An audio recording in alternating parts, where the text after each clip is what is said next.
Sujet du discours du président chinois Xi Jinping lors de la cérémonie d'ouverture en fait de la conférence annuelle du forum BOAO pour l'Asie.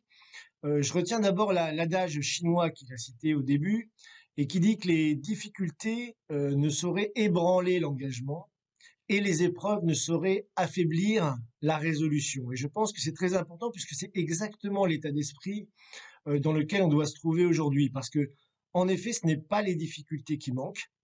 Aujourd'hui, on a la crise Covid qui n'en finit pas et à laquelle s'ajoutent de nouveaux défis sécuritaires et alimentaires. Si on prend par exemple le dernier rapport de l'ONU, on estime aujourd'hui à plus de 1,7 milliard d'individus sur cette planète qui sont exposés à un danger de famine immédiat. Pourquoi? Car l'indice mondial des prix alimentaires a connu des sommets historiques et si on prend rien que le prix du blé, il a augmenté de presque 20% au mois de mars. Donc la seule solution, et comme le rappelle d'ailleurs le président chinois, c'est le développement économique mutuel. C'est le dialogue des civilisations. C'est ça qui apporte la paix. Sinon, nous n'aurons que la guerre, la misère et la guerre de tous contre tous.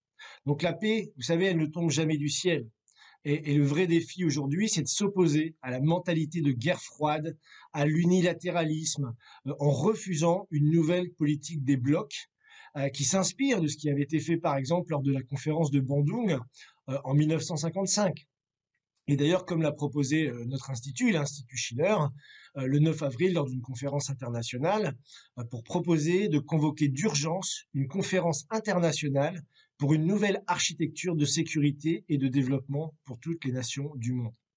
Donc c'est dans ce cadre que s'inscrit le discours de Xi Jinping et que s'inscrivent d'ailleurs les différentes initiatives qui ont été lancées par la Chine, en particulier la plus connue, l'initiative Une ceinture, une route depuis 2013, et plus récemment l'initiative pour le développement mondial, qui, je le rappelle, à ce jour, initiative qui a regroupé plus de 140 pays dans le monde. C'est ce qui montre l'intérêt pour cette approche économique de développement mutuel.